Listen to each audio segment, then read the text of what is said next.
거잖아.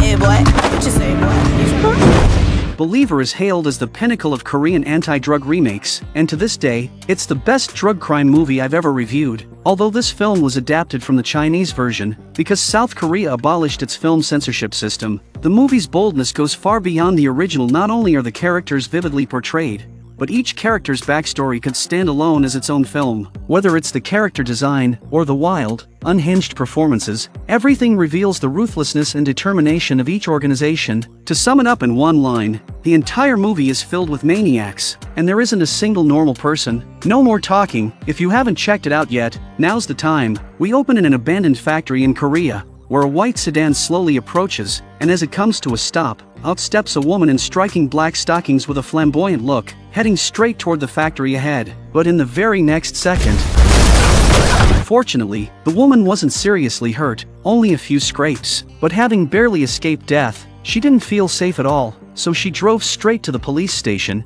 desperate for protection. When the main character Won-ho entered the room, he instantly recognized the woman before him. 오연호, 당신이 제 발로 여길 걸어 들어와. Oh Yeon-ok never expected Won-ho to actually know her, and just as she was caught off guard, 연옥 페인트 오연옥 회장. 이 선생 후견이자 실세? Hearing this, Oh Yeon-ok stopped beating around the bush and directly asked Won-ho if he wanted to catch Mr. Lee. She said she could help him, but only if he promised to let her hide inside the police station. She also revealed that she had almost been silenced just now, and if Mr. Lee found out she was still alive, he would definitely come for her. But Won-ho wasn't naive, so he pressed her. Why would Mr. Lee want to kill you? Oh Yeon-ok claimed she didn't know, explaining that while working with Mr. Lee, there had already been 2 explosions, each one a so-called cleanup. This time, she believed it was the same. As she spoke, she revealed the location of the drug factory, telling Won-ho to go there and see for himself if the bodies inside were actually the heads of certain territories. Hearing this, Won-ho pressed further. So who exactly is Mr. Lee? But Oh Yeon-ok said she truly didn't know, insisting that Mr. Lee never appeared in person, and only pulled the strings from behind the scenes. Won-ho immediately ordered his men to head to the drug factory location mentioned by Oh Yeon-ok. When his men entered the factory, all they could see was devastation everywhere, along with piles of drug-making equipment. As the search continued, they even found one survivor at the scene, as well as a severely injured dog. After receiving his men's report, Won-ho came to the interrogation room where Oh Yeon-ok was held, only to see her devouring the food in front of her. But just after a few bites, she suddenly struggled to breathe and collapsed face first onto the plate. This sight made Won-ho grit his teeth in fury. He never imagined Mr. Lee would be so audacious, daring to kill someone inside the police station. Right as Won-ho was fuming, one of his team members called him, saying that the only survivor they rescued had disappeared from the hospital room. Startled, Won-ho rushed to the hospital, and as soon as he entered, he found that his team had already spotted the survivor's figure on the surveillance cameras, so he followed the footage straight to the location. There, the survivor was seen mourning over a dead body, and Won-ho brought him back to the station for questioning, but Young-rak stayed completely silent, leaving Won-ho unsure of what to even ask. After that, Won-ho brought up the clues they had found, including the dog that was still alive, hoping to provoke a reaction from Young-rak. To his surprise, it actually worked. When Young-rak heard the dog had survived, he immediately asked Won-ho, "How is that dog doing?" Hearing this, Won-ho showed Young-rak a photo of the dog, then even brought him to see the poor animal being treated. Seeing the dog's miserable state, Won-ho said, "Mr. Lee is a monster. Anyone who disobeys him ends up dead." Young-rak then asked, "Can you really catch him, Won-ho?" He said that although he didn't know who Mr. Lee really was, he could provide some intel. Inside the interrogation room, Young-rak explained, "Over the years, many people have pretended to be Mr. Lee, real and fake all mixed together, and because of all the suspicion, one of my bosses even got his hand chopped off." Won-ho seized the chance and said, "So that's why Mr. Lee wanted to start over again?" But Young-rak countered, "Nobody knew about that factory. I was only there because I came back early from a trip. I was supposed to meet a partner named Sean tomorrow and introduce him to a Chinese buyer for drug materials, but then all this happened." Hearing this, Won-ho felt like he had caught something important, so he pressed Young-rak, "Do you know Sean? Could he pretend to be Sean and meet that buyer instead?" Had Sean ever met the buyer Jin Harim?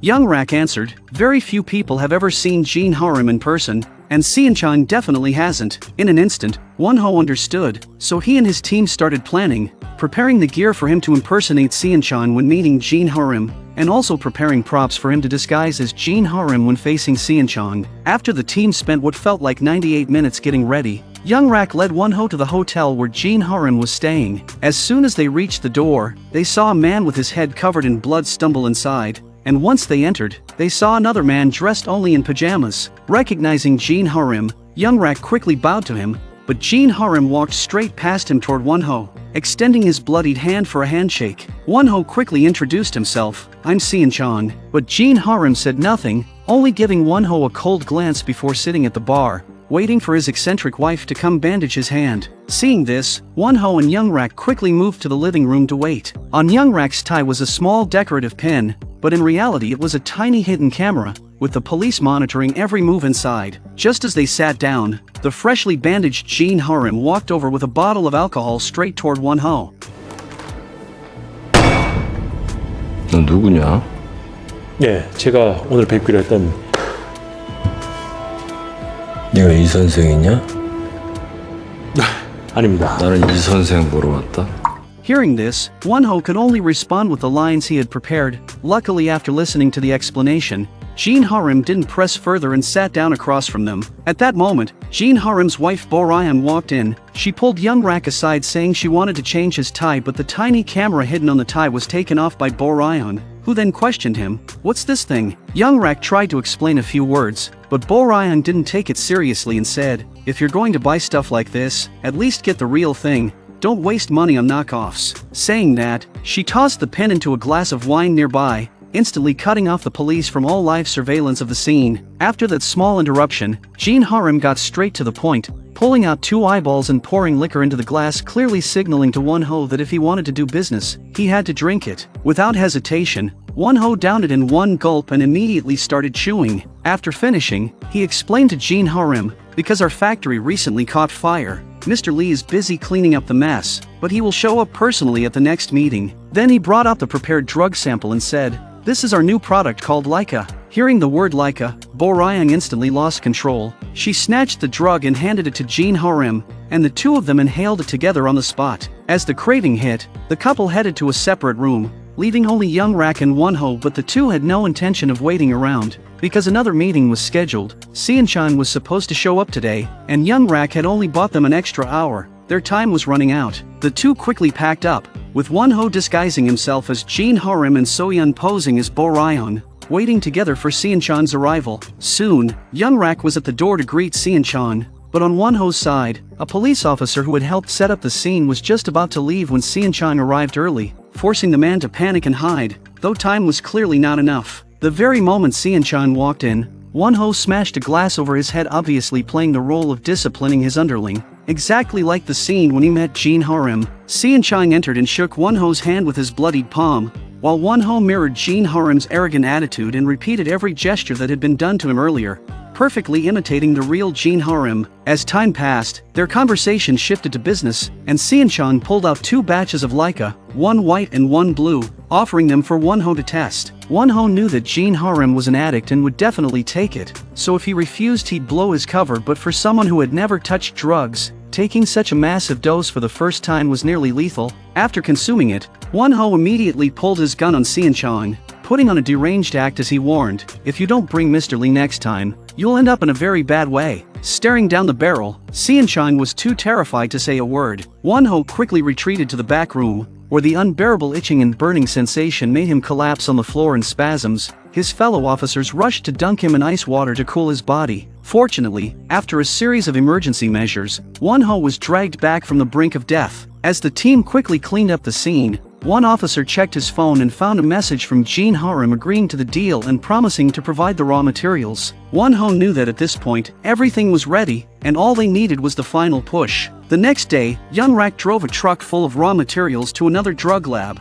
where 2 mute geniuses were waiting. At the site, Won-ho sat in front of the monitors with a sign language interpreter, closely watching every move. The 2 dealers warmly greeted Young Rak, then unloaded the large containers from the truck, and after more than 30 hours of non-stop processing, most of the raw materials had been consumed. Just then, Seon-chan arrived with his crew, slipping a check into Young Rak's pocket. After that, another group stepped out of the vehicle, and leading them was Seon-chan's boss Brian Lee, known in the underworld as Mr. Lee. Getting out of the car, Brian Lee praised Young Rak's efficiency, leaning close to whisper, "You should join me." But when Brian Lee threw out this olive branch, hinting that he was Mr. Lee himself, Young Rak didn't believe it for a second, because too many people had pretended to be Mr. Lee, so he played dumb and asked, "Did this check come from Mr. Lee?" Brian Lee gave no answer, turned around, and left in his car. After that, a call was made to Sean Chong. "Don't use Young Rak anymore, find a time to get rid of him." Clearly, Brian Lee felt his authority had been challenged, and his anger left no room for Young Rak to exist. But Sean Chong knew that Young Rak was the bridge between him and Jin Ho-rim. If Young Rak was gone,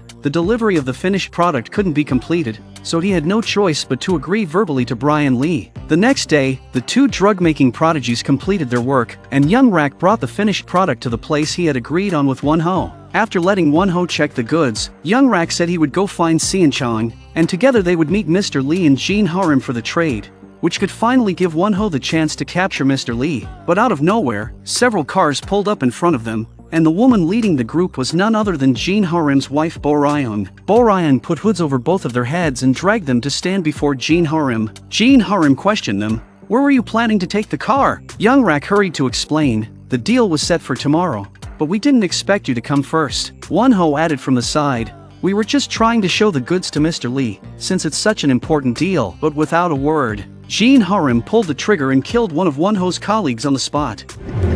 저 선생은 이 선생도 아니고 이 잡새고. The two knew their covers were blown, so Won-ho stood up and said, "I surrender. Please don't kill me." That scene actually amused Jin Ho-rim, but in the very next instant, as Jin Ho-rim let down his guard for just a second,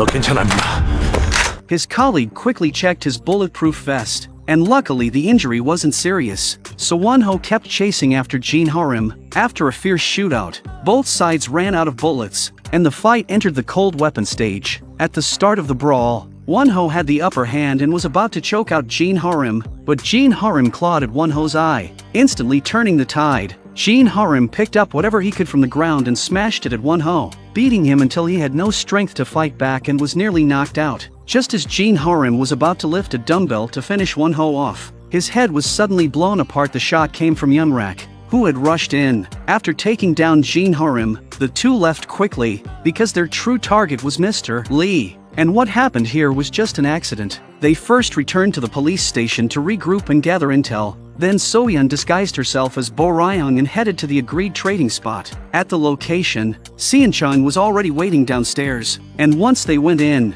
Brian Lee was standing right at the door to greet them. After taking the two away, Brian Lee instructed Seon Chong, "Take Young Rak aside first. I want to meet with Jin Ho-rim alone." Clearly, Brian Lee had finished using Young Rak and now wanted Seon Chong to get rid of him. Sure enough, as soon as Young Rak was taken into a room, he was tied up, and a medical staffer injected him with poison, while Seon Chong stood proudly and said, "This is all on Mr. Lee's orders, so don't blame me when you're gone." On the other side, Brian Lee took Won-ho into the hall and began introducing himself.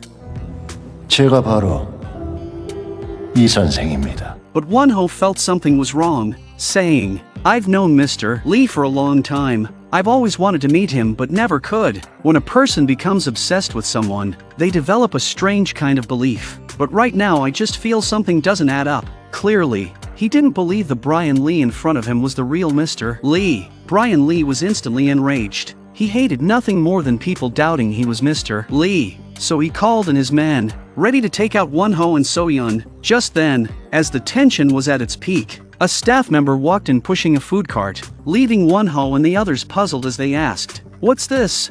그거 뭐냐고요? 이 선생님께서 보내셨습니다. Won-ho immediately mocked, "This is something you ordered, and you don't even know what it is?" Brian Lee stepped forward and opened the box. Inside was a severed hand, with the phone still dialing Mr. Lee. The moment Won-ho picked up the call, a smoke grenade was tossed into the elevator, and men rushed out amid the chaos, turning the place upside down. In the confusion, Brian Lee tried to escape, but Won-ho tackled him to the ground and the two began a brutal fistfight. Just as Won-ho gained the upper hand, His shoulder was pierced by a bullet. Turns out the real target was Brian Lee. After capturing Brian Lee, they dragged him to the room where Young Rak was, and the people in front of him removed their hoods, revealing themselves to be Young Rak's two close friends, the drug-making prodigies. And nearby was Sian Chan, dead and missing an arm. Brian Lee was stunned. As a man pulled up a chair and sat in front of him, it was none other than Young Rak, the true Mr. Lee who had been copied by so many. Brian Lee shouted impossible, but Young Rak replied, "I've already killed 9 fake Mr. Lees, and I don't even know how many more are out there. This is the first time someone has gone this far.